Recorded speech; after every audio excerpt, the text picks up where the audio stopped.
Assalamualaikum warahmatullahi wabarakatuh. Bismillahirrahmanirrahim.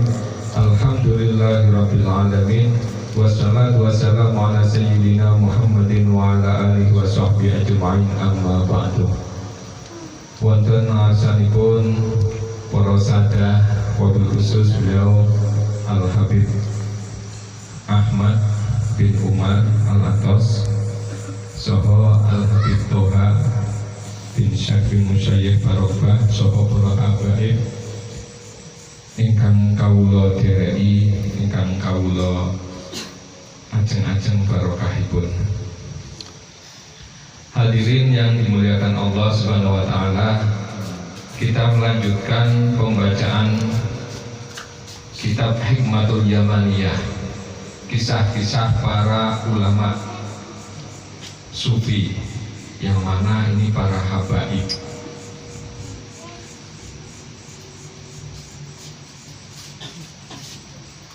Melanjutkan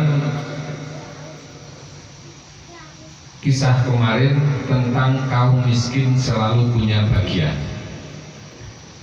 Jadi segala sesuatu di dunia ini adalah semua telah Allah tentukan. Abu Kamil memiliki kebun dan sawah. Ketika waktu panen hampir tiba, Sultan tidak mengizinkan dia mengairi sawah dan kebunnya, karena dia pernah menolak permintaan Sultan. Ini adalah pembalasan dari Sultan. Melihat keadaan sawah dan kebun Abu Kamil, teman-temannya menasehati, kau airi sekarang juga atau kau tidak akan bisa memanen sawah kamu. Abu Kamil berkata, Allah mengetahui bahwa orang-orang miskin memiliki jatah dari sawah dan kebun ini, maka dia pasti akan mengairinya, kata Abu Kamil terhadap temannya itu dengan penuh keyakinan. Jadi segala sesuatu dalam dunia ini adalah telah Allah tentukan.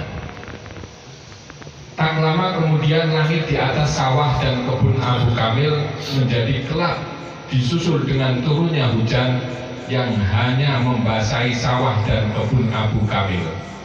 Tak ada setetes pun air hujan yang keluar dari sawah kebunnya. Jadi hujan itu hanya mengairi sawah si Abu Kamil tersebut, tidak mengairi, tidak mengenai satupun tetes terhadap yang lainnya. Inilah bahwa segala sesuatu kalau kita yakin pasti akan mendapatkannya.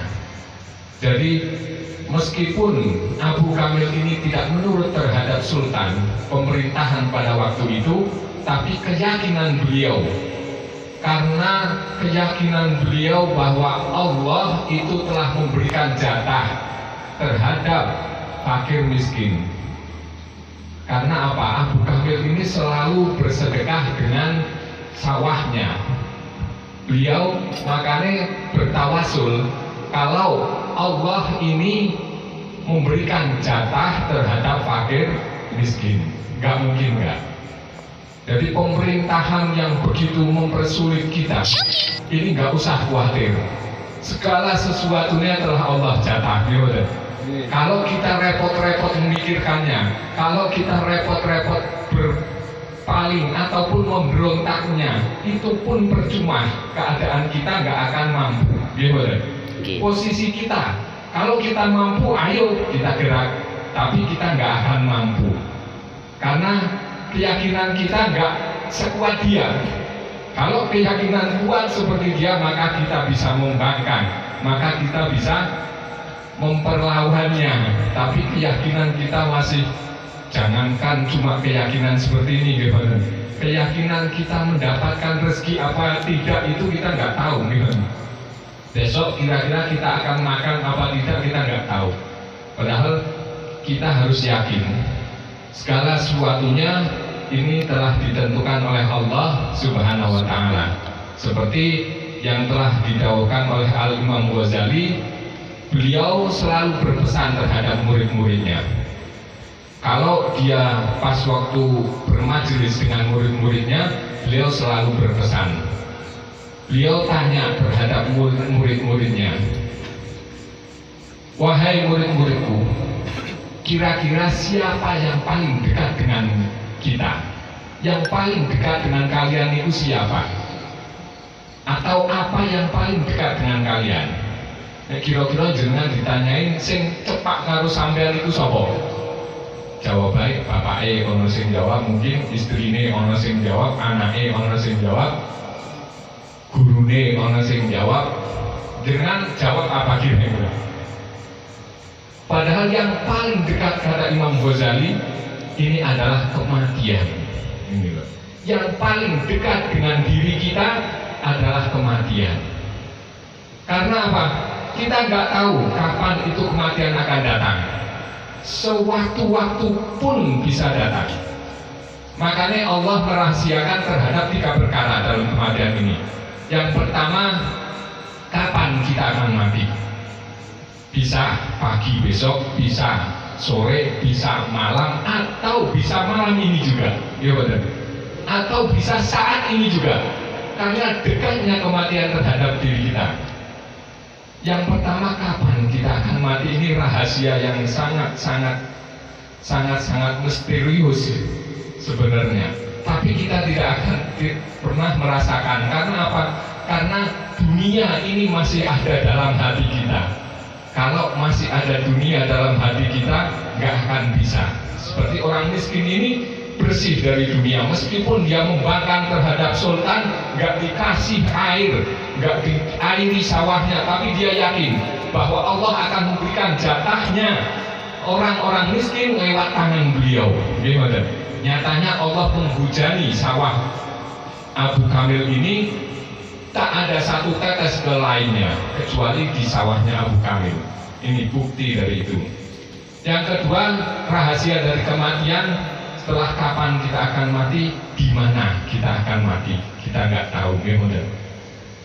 Di mana kita akan mati? Apakah dalam keadaan apa kita akan mati juga nanti?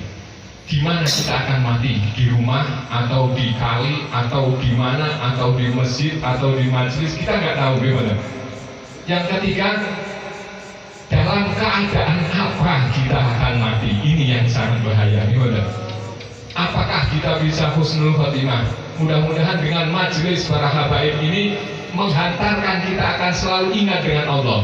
Otomatis kita akan ingat dengan kematian. Amin. Dalam keadaan bermajelis, dalam keadaan kita mengikut para habaib, dalam keadaan kita taat terhadap Allah, kita akan mati. Gimana? Bukan dalam keadaan kita terjepit, bukan dalam keadaan kita dalam gak karu-karuan atau bermaksiat. Mudah-mudahan benar-benar ini menjadikan kewaspadaan kita. Karena yang paling dekat dengan diri kita bukan siapa-siapa, hanyalah kematian itu sendiri. Yang paling dekat sekali, kita nggak tahu, sangat dekat. Kapan kita akan mati kita nggak tahu, dalam keadaan apa kita mati nggak tahu. Oleh karena itu, Imam Ghazali ini selalu mengingatkan terhadap murid-muridnya agar beliau selalu bisa kontak terhadap Allah Subhanahu wa Ta'ala.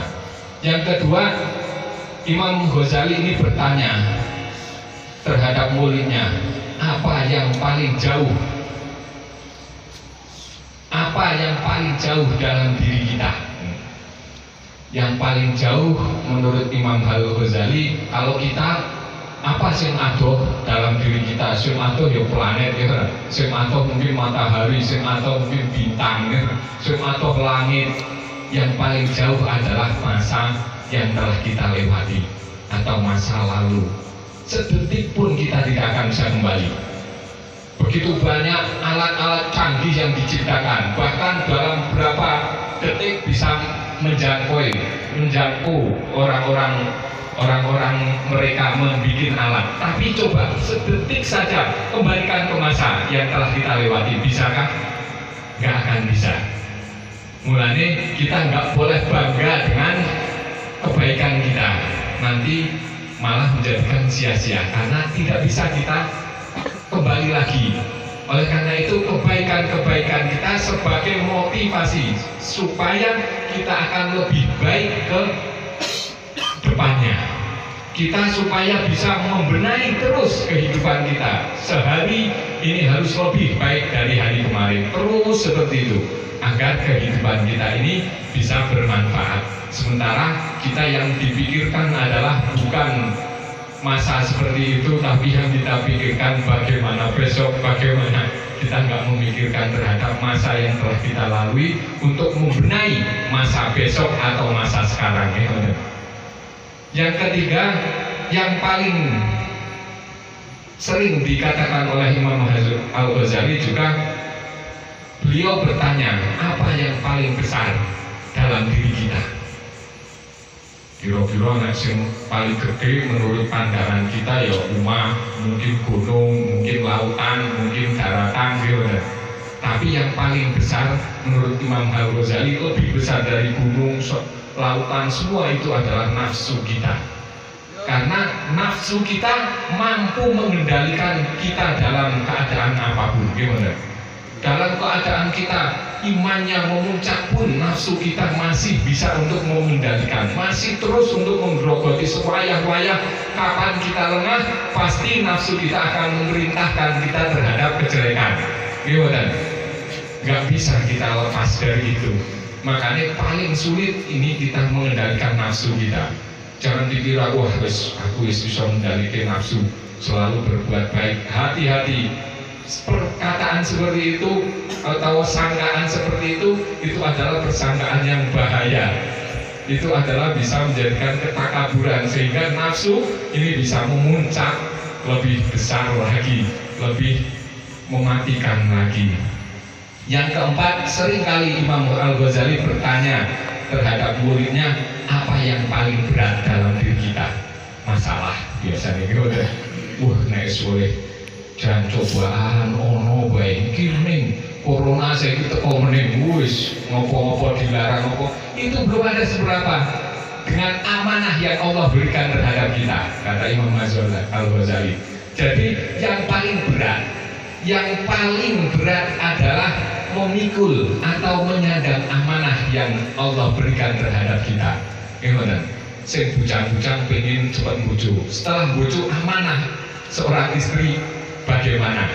Gimana? Setelah mendapatkan istri nanti mendapatkan anak, amanah anak titipan dari Allah. Bisakah kita bisa menjadikan anak itu waladun soleh atau solehah, menjadikan anak yang bisa untuk menyelamatkan terhadap kita, atau bahkan sebaliknya menjadikan fitnah terhadap orang tuanya? Gimana? Itu tergantung semua dari orang tuanya. Amanah ini sangat-sangatlah berat. Jadi melebihi beratnya semua yang ada di dunia ini. Karena beratnya amanah ini adalah begitu banyak godaan-godaan setelah kita mendapatkan amanah itu. Begitu beratnya sehingga Imam Al-Ghazali selalu mengingatkan itu semua terhadap muridnya. Yang pertama tentang kematian, yang kedua tentang masa lalu. Bagaimana kita supaya memperbaiki masa lalu kita, masa yang telah kita lewati. Sehari tadi kita bermaksiat berapa kali, Masya Allah itu. Nah, besok kita kurangi, paling tidak kurangi, atau syukur bisa kita berhentikan itu semua. Yang ketiga tadi, yang paling besar adalah nafsu kita. Kita harus selalu mengendalikan terhadap nafsu kita, karena besarnya melebihi dari segala sesuatu. Yang keempat, yang paling berat adalah tanggung jawab atau amanah yang diberikan Allah, atau yang diberikan orang tua, atau yang diberikan guru, atau semua amanah orang muslim terhadap orang muslim. Semua amanah yang dibebankan terhadap kita ini adalah sesuatu yang besar, sesuatu yang berat. Nah, ini juga akan mendapatkan pahala juga yang besar juga. Tak lama kemudian Abu Kamil, kenapa orang-orang nopo niku yang bertanya terhadap Abu Kamil ini bertanya, kok bisa seperti itu? Abu Kamil menjawabnya, perhatikanlah, karena setiap panen beliau ini menyisihkan untuk kaum fakir miskin ini. Jadi hasil dari sawah beliau ini tidak luput untuk fakir miskin, tidak untuk dirinya. Makanya beliau yakin bahwa Allah ini memberikan jatahnya terhadap fakir miskin melalui tangan Abu Kamil. Inilah wasilah beliau, keyakinan beliau, sehingga ada sebuah mukjizat. Itu adalah sebuah karomah, bukan mukjizat. Ada sebuah karomah yang diberikan terhadap Abu Kamil, yaitu berupa hujan yang menghujani cuma sawah beliau toh, tidak yang lain. Ini Allah pun lalu melindungi sawah dan kebunnya karena si fakir miskin, bukan karena Abu Kamil, tapi karena fakir miskin yang diberikan setiap panennya oleh Abu Kamil, itu melalui tangannya Abu Kamil. Mudah-mudahan benar-benar jatah kita ini akan diberikan oleh Allah secepatnya dengan keadaan yang seperti ini. Mudah-mudahan segera membaik, mudah-mudahan Allah ini pasti akan memberikan yang terbaik. Kita nggak usah khawatir, pasti Allah memilihkan yang terbaik, karena semua ini semua adalah penggeraknya adalah Allah, tidak ada yang lain. Ini semua adalah penggerak Allah untuk menguji bagaimana keadaan kekuatan kita. Baru segini wis merasa ke abot, baru segini wis merasa ke jan pancen dikhianati tenan nggih, jan pancen ditipu tenan dhewek. Wis parah nek ditipu ya wis. Berarti Allah akan segera memberikan terhadap pertolongan terhadap kita-kita. Apalagi melalui cucu-cucu baginda Nabi Muhammad, nggak mungkin Allah nggak akan memberikan terhadap ini semua. Itu wis pasti, cuma kita nggak tahu, ya benar. Wong semua nabi itu meminta terhadap Allah juga nggak langsung diberikan. Coba pernah nabi sekali minta langsung diberikan, nggak kan? Pasti Allah juga akan memberikan jarak. Kalau langsung diberikan pasti akan ada kesombongan. Itu aku mandi, ya jenengan jaluk wis bojoku selantaran aku ndonga mau piye, aku langsung oleh duit dino piye. Bener. Oh, itu berarti nggak ada kemanfaatan sama sekali di akhiratnya. Berarti semua yang ada cuma jadi amalan dunia. Inilah diri kita. Karena dalam hati kita masih ada dunia. Mudah-mudahan dengan keadaan seperti ini merupakan rem bagi kita supaya benar-benar kita ini bisa sedikit membersihkan dunia dari hati kita. Bukan menjadi ham, tujuan dari hati kita. Kita yang selama ini koyo ulo ini isinya ya pingine duit semake, dagangan laris, bojone ayu, mungkin akeh barang, mungkin nih kita sih mungkin akeh barang, anaknya sing akeh, ini kepinginan. Tapi semua itu adalah Allah yang menentukan. Untuk kisah selanjutnya, kesejahteraan hidup boleh dicari. Ini insya Allah akan dibacakan ke-8 yang akan datang. Sedaya kelepatan yang pamtutan kakata. Wassalamualaikum warahmatullahi wabarakatuh. Waalaikumsalam warahmatullahi wabarakatuh.